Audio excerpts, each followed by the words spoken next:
Many people the world over have the firm belief that it could very well be a possibility that the ancient gods written about in legends could have actually been advanced alien lifeforms. One of the biggest pieces of evidence of this claim comes from the cradle of human civilization, ancient Egypt. This civilization made breakthroughs in the development of agriculture, science, medicine, mathematics, and the construction of large cities and societies.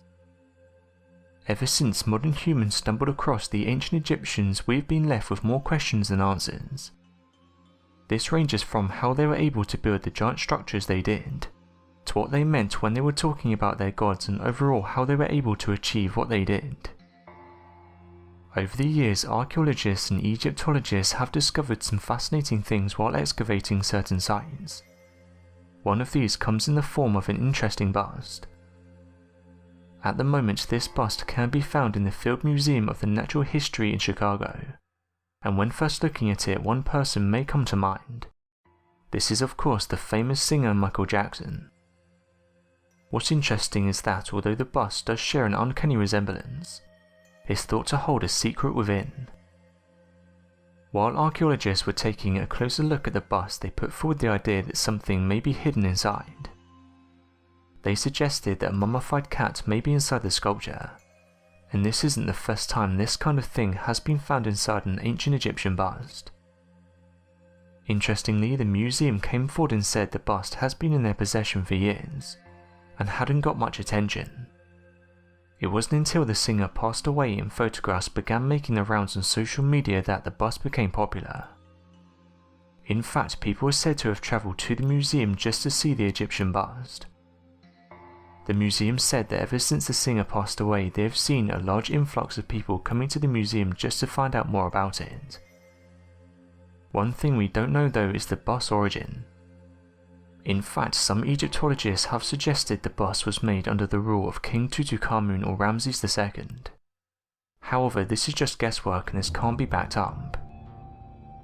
Regardless of its origins, it's an interesting piece to come from one of the most impressive ancient civilizations. Those that believe in the reincarnation theory have put this forward, saying that at one point he existed thousands of years in the past. Some argue that a form of reincarnation can occur that can include someone coming back to finish a goal they set out to do, taking the form of another species such as that as a plant or an animal, or even something as strange as becoming part of an object such as a rock or a mountain. Others argue the soul goes through some form of judgment that decides on the everlasting fate of the individual based on their actions made during their life. This can range from the Egyptian mythological representation that claims a person's heart is weighed before they begin on their journey through the stars, whereas other religions believe judgment occurs during the life of the individual itself, and that their actions are taken into consideration on whether they are accepted into a world of constant peace and happiness or a world of pain. Some even argue that perhaps the energy stays right where it is, and the evidence of ghosts and spirits are more abundant in our natural world, proving that life after death more than persists. Unfortunately, no one knows what happens after you pass away, but given the recent incredible scientific advancements, fairly soon the mystery as to what happens when we pass away could be nothing more than chapter 18 in a science book. Moving on from the bust, many have questioned how the ancient Egyptians were able to achieve what they did. One of the most overwhelming pieces can be found by looking at the massive structures and the math used to construct the giant pyramids of Giza. They used the royal cubit. The ancient Egyptian royal cubit is the oldest attested standard of measurement, dating further back than 4000 BCE, making it one of man's earliest tools used in construction. The strange thing about this is not the age of the measurement system, but rather the math behind it. The Egyptian royal cubit is exactly equal to pi minus pi squared.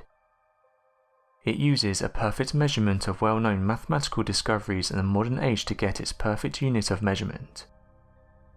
Interestingly, this unit is a perfect subdivision of the circumference of the Earth. Many scholars will wrongly assume that the Egyptian royal cubit was measured by using the distance from the pharaoh's elbow to his fingertip, but this is far from the truth. In fact, to get the royal cubit, the ancients measured the rate of precession, which is the rate of the slow wobble of the Earth's axis, which appears as the minuscule, but obvious movements of the constellation along the horizon. If the ancient Egyptians continued this measurement system for 72 years per 1 degree of 360 degrees, which would represent the perfect spherical shape of the Earth, then the ancients could easily measure the radius of the Earth by measuring one side of a 6-sided polygon, which was often used in their base 6 numbering systems similar to old Sumerian counting systems. This ultimately means they triangulated star positions with where they would appear in the future, relative to the horizon according to the rate of precession, and so related time to distance, which is required to measure a planet's latitude and longitude. This means that not only did the Egyptians base their measurements off the subdivision of the Earth itself, but also mapped out the Earth's size, rotation, movements, and even the latitude and longitude of the planet all the way back in 4000 BCE. For those that believe this could be impossible, the Pyramid at Giza uses this rural cubit measurement system, and comes out to be a perfect subdivision of Earth, being exactly 1 out of 172,800 units of Earth's circumference. Not only this, but oddly enough the latitude and longitude of the pyramid comes out to be exactly the speed of light. Something impossible to have known for such an ancient civilization without the help of advanced technologies. This is one of the reasons why people say these ancient civilizations had help. As mentioned, one of the biggest and most impressive discoveries is that of the pyramids. These were constructed by the pharaoh Khufu, of which puts the pyramids at a certain date of construction and time.